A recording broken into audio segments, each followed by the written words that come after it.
So my question is, what do you recommend? Like, where would you recommend finding like some sort of business mentor, or do you offer that service yourself, or am I just gonna have to call in to your show every month and talk to you that way? Yeah, like in terms of business mentorship, like I didn't really have a mentor in terms of business locally or even like in my family or anything like that. I don't think this day and age you really need one. There's so much Right. that you can do vicariously because of the internet, whether it be myself or other business owners and listening and podcasts and audiobooks, etc. And so it's not to say that you don't need a mentor. It's to say that the fact that now gaining mentorship is the easiest ever. Now, if you want direct access to Yeah. someone, it's simply a matter of money. Like you're going to spend a bunch of money. Like I do have coaching calls one-on-one. It's gobs of money, right? And I pay for someone that I also get coaching from, gobs of money. And so I don't think that's required though. Like I only got a coach in the past 6 to 8 months. And so I think, my first 10 years, I didn't have a one-on-one with anyone, but I listened to books. I watched videos on YouTube. I would go down the rabbit hole, figuring out Facebook ads and how to do tracking and Google ads and how it actually works, and really, really figuring things out on yourself is actually going to do a lot for you, and you'll learn a lot too.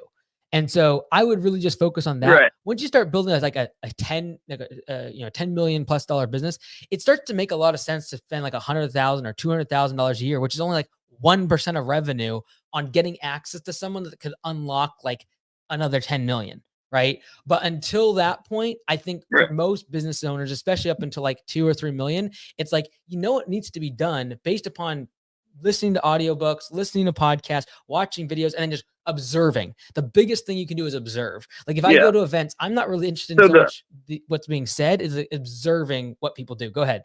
yeah, I do all the things you just said for sure. I read, watch YouTube videos, and all that. I basically just teach myself. But the thing is like when you need a specific question answered about a specific situation, and it's it's hard to find that exact thing that you need answered, through a YouTube video or this or that. Give me an Um, example. Give me an was kind example. of where I was thinking, like for example, if if I have like a specific question and I wanted to contact somebody and just ask them.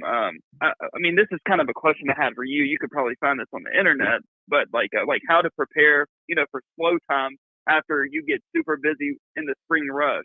Just like little questions like that come to your mind that it might not be as easy as to find on YouTube or something like that, where you would want to talk to somebody that's experienced it before. Mhm. I guess is where I was kind of going with that. Yeah, like I think to your point, like a lot of this can be found on the internet, a little bit of searching, and it'll save you a lot of money than trying to find someone that knows that very, very specific answer. For example, if I thought what you were going to say is like, what type of gutter do I use in this scenario? In which case I'd be like, I don't know. You would have to find then someone in your industry. Right. And so that's usually when like Right. Yeah. An expert. Yeah. courses or like finding someone that has a big business in your industry and paying for their course or to have access to them somehow, that's super beneficial. Um, Mhm. the second thing I would say is, for example, the point about spring rush and booking into the slower season, absolutely there's content on that, right? Like I made 3 videos about Yeah. that Yeah. that are coming over the next couple of weeks on the channel, about specifically that. And that is like during the spring rush, here's the type of job I'm going to focus on. All the other 9 months of the year, here's the service I'm going to be focused on. And then during those 9 months, I'm going to focus on upselling my existing customers instead of trying to go after new customers, because my customer acquisition cost is so much higher during that time of the year. So a lot of this can be learned. And this is the bigger thing when it comes to home services, because everyone watching this is mostly in home services. You can learn from different industries inside home services and apply 95% of what other people are doing to our industry. So if you're in gutters, I guarantee you 95% of what I talk about with lawn care will translate.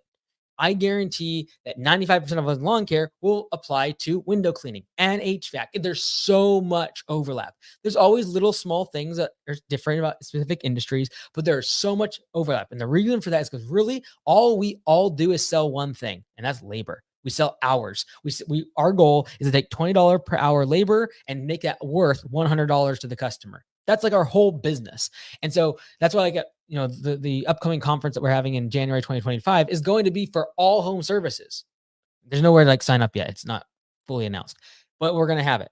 And the reason is because I just believe listening to someone else in a different home and service industry, most of it can be applied to your business.